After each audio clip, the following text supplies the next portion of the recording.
Good morning. Welcome. It's time to get started. Please take your seats. Make yourselves comfortable.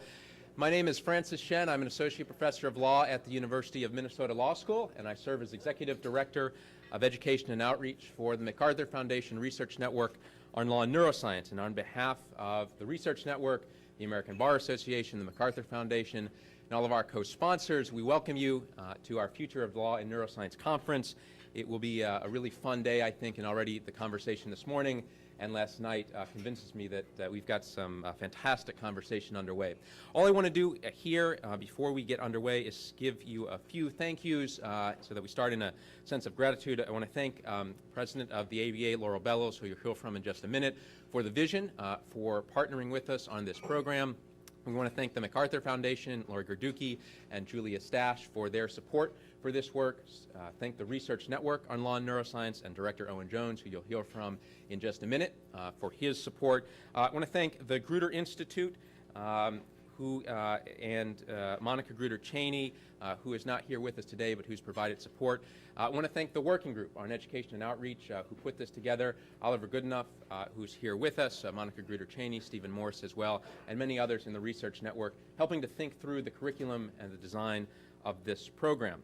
Thank you to Vanderbilt Law School and to Sarah Grove, who many of you met outside, for supporting us. Thank you to all the staff here at the hotel. And especially thanks to Molly Bodine-Klur, who many of you have contacted. And as a point of logistics note, if you have any needs today, please contact myself or Molly. We'll be happy to set you up. Our first speaker today, offering some welcoming remarks, is President Laurel Bellows. President Bellows is a principal of the Bellows Law Group here in Chicago, and as president of the ABA has done some absolutely tremendous things. I encourage you to read her bio. It's her vision that helped us put this together, and I'm going to invite you to the stage to talk about the ABA and your work. Thank you so much.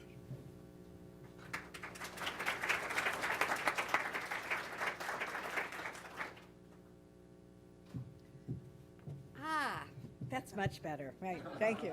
Francis, thank you very much for the introduction. I have, lots of thank yous myself, but I want to start by telling you how extraordinary you've been to pull this all together.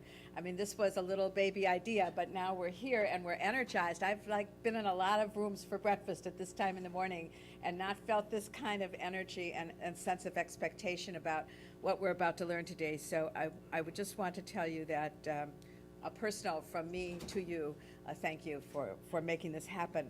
And I'm certainly honored to be here today at this important event. We've got scientists, we have scholars, we have lawyers that we've pulled together for the first time to learn from one another about the intersection of neuroscience and the law. And we are, friends, at the leading edge of a revolution today.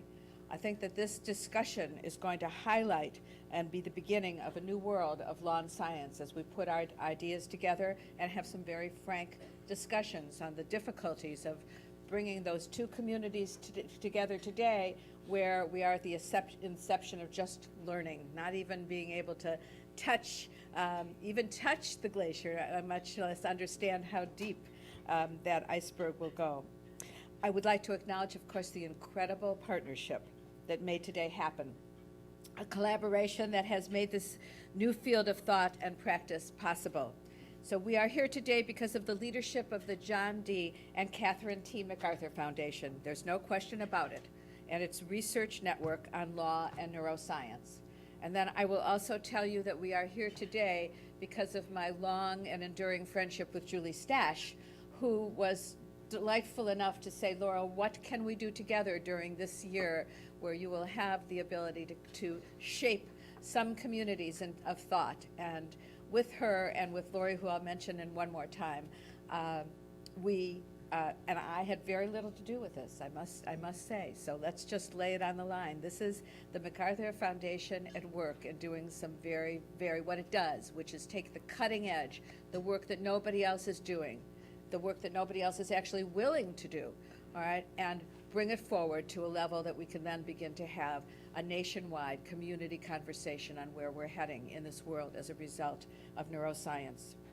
So the MacArthur Foundation has broken new ground with the creation of the Research Network, and through the Foundation's great vision and foresight, our nation's legal system is already beginning to draw on the tremendous possibilities inherent in neuroscientific advancements to become a system that is more just and more fair, but willing to recognize what is different and what is real and what we're going to hear about today. And in particular, of course, I'd like to recognize Lori Garduque, who you'll be hearing about in a little bit, who is Director of the Justice Reform at the Foundation. And we've talked about other things in justice reform, so Lori and I have had many conversations in the area of child welfare and justice reform, and most recently, an area in which the American Bar Association is significantly entrenched, which is the eradication of slavery, human trafficking, slavery within the United States of America. So that's not a subject of what we're talking about today, but to opinion leaders who are in this room, you simply need to know that we have slavery in our country. We believe we have between 100 and 250,000 human beings who are U.S. citizens in slavery in your country today, not to mention thousands of human beings being transferred into our country for slavery, sex and labor, coerced for the benefit of their captors. I say that because you are thinking people and you need to know that. And now we're going to come back to neuroscience, all right? Because it's easy after that, right? We can deal with neuroscience, can't we? And we won't be afraid of that. But, you know, eradication of slavery in our country seems like almost impossible. This one we could do. So with your hard work and brilliant leadership, we lawyers, okay, are still scratching our heads about why we should be learning about the human brain. Now we're going to walk out of here today and talk to the entire legal community about why that's important. And so I am so proud of the role of the ABA playing here today at the intersection, partnering with MacArthur Foundation and Grutter Institute and Vanderbilt Law School. From my heart again, thank you so much for making this happen. Our criminal justice section is represented today by Chris Slobogan, who will speak later in the morning about neuroscience and juvenile justice. And Eric Drogan will be featured on the decision-making panel. He's here too, immediate past chair of the ABA's Science and Technology section. Talk about a section that actually does get into the cutting edge. And current chair of our section on Science and Technology's Behavioral and Neuroscience Law Committee. So the ABA section on litigation has been very much in the forefront of this because these are the trial lawyers. And I would like also to acknowledge my new friend, Congressman Shaka Fattah, who I suspect we will be working together closely with over many years to come. And thank you for your commitment to this issue and for your willingness to take the lead on, you know, now it's popular, but when you started talking about it, it wasn't all that popular a conversation, Congressman. So I congratulate you on taking a risk in a very important area. We are here today because we understand that as new technologies and advancements in neuroscience allow us to delve deeper into the human brain and all its mysteries, our system of justice will be forever changed. But this rush of knowledge and technology enables us to learn more about the human brain. We must, at the same time, approach what we're learning with care and thoughtful consideration. And that's why we're here today. Mental cognition is one factor that influences every aspect of our legal system. And whether we are talking about lawyers, judges, defendants, witnesses, juries, the ebb and flow of our legal jurisprudence depends on how human beings process information, apply knowledge, and make decisions. And we are only just beginning to understand how all that happens. Gone are the days when women were diagnosed with hysteria due to the wandering womb, or when an excess of passion was used to explain deranged acts. Although we are no longer turning to lobotomies or skull drills to cure those deemed insane, we still know relatively little about what drives us to think the way we do or to make decisions that shape our daily lives. But our knowledge base is evolving very quickly. As technology enables us to more easily examine the reasoning capacities of living, breathing people, we are learning to, by leaps and bounds. President Obama's recent unveiling of the BRAIN Initiative, a decades-long project that promises to map the inner workings of the human brain, we could see this knowledge grow at an accelerated pace. And with that knowledge comes an increased ability to predict behavior, identify neurological conditions, and diagnose mental illness. And in the legal profession, we are starting to see how these new abilities enable us to create a system of law in our country that is more just and fair in keeping with the real workings of our brain. Many lawyers are already eager to see this developing ability in criminal and civil cases on everything from constitutional questions and disability benefit issues to contract cases, the intent to enter into a contract, and litigation over emotional harms. For example, preliminary results of a study out of New Mexico suggest that brain scans of convicted felons could predict criminal recidivism. However, researchers caution that this study and its hypothesis are nowhere near ready to be used in real-life decisions. But researchers are hopeful that brain imaging tests could bring us closer to better ways to treat and rehabilitate even the most hardened criminals. Studies like this one are bringing new ways of thinking about human behavior and the law every single day. Yet before we apply them to our system of justice, many unresolved questions must first be answered. Questions like, what are the true consequences of this newfound knowledge? How accurate is the knowledge? How fair will it be to use the new knowledge? And how well will we be able to enforce the limits of its use? As Professor Owen James himself cautions, there is no magic bullet when it comes to deciphering human behavior. However, if applied wisely, neuroscience can help the people who make up every part of our legal system make decisions that are reliable and, again, more fair, because our justice system is about fairness. That's what we're famous for in this country. That's really what separates us from every other country in the world, is the emphasis on the fairness for the one. We certainly have access to justice problems here, but we don't lack intent to be fair. At the ABA, the idea of how to balance the potential and the limitations of this exciting new world has been at the forefront of our work on this issue. The ABA's Science and Technology section and the Association for Advancement of Science partnered to create the National Conference of Lawyers and Scientists. And since 2006, these two groups have sponsored a series of judicial education seminars on emerging issues in neuroscience. Together, they have examined the jurisprudence of science and come up with 3 important guidelines. In all decisions involving the use of neuroscience in the legal realm, we must look at what science has to offer the law, what science is actually proving, and what scientists are doing to arrive at their conclusions. And meanwhile, our criminal justice section has done considerable work when it comes to using neuroscience to identify the issues of fairness and justice for juveniles. Through neuroscience, it's becoming possible to portray in stark scientific terms the difference and the challenges inherent in the brains of adolescents, addicts, and trauma victims. So in 2011, the ABA House of Delegates, which is our policy-making body, adopted a policy sponsored by the ABA's Criminal Justice Section that called for specialized Miranda warnings for juveniles,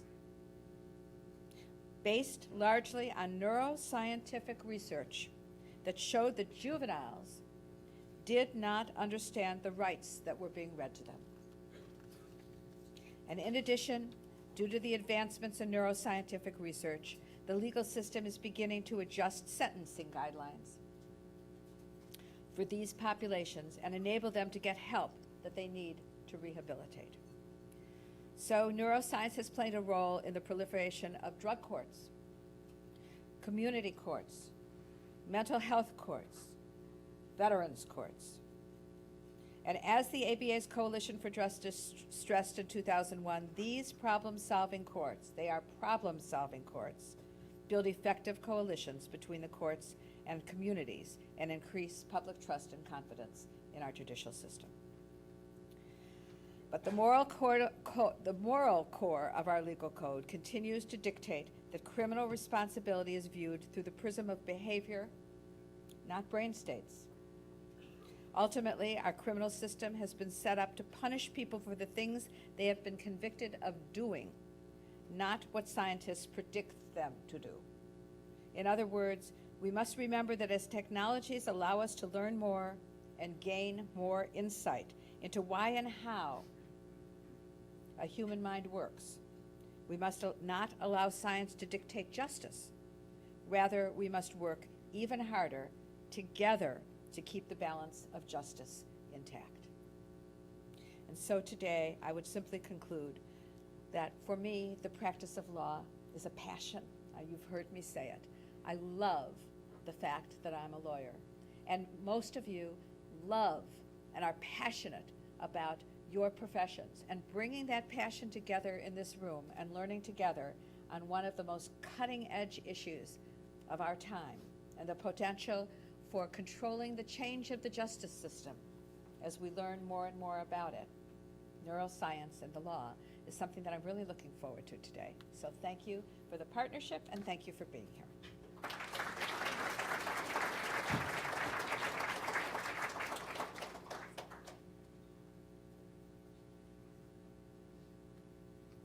Thank you, Laurel. I next want to bring to the stage Dr. Lori Garduque. In your program, it's listed as Julia Stash, who unfortunately can't be with us today, but we're pleased to have Dr. Garduque, who has been, he is the Director of Justice Reform at the MacArthur Foundation, but has also been really the shepherd for the Research Network on Law and Neuroscience from its inception and through its development. And so we thank the Foundation and Lori for all of her work, and we welcome you to the stage.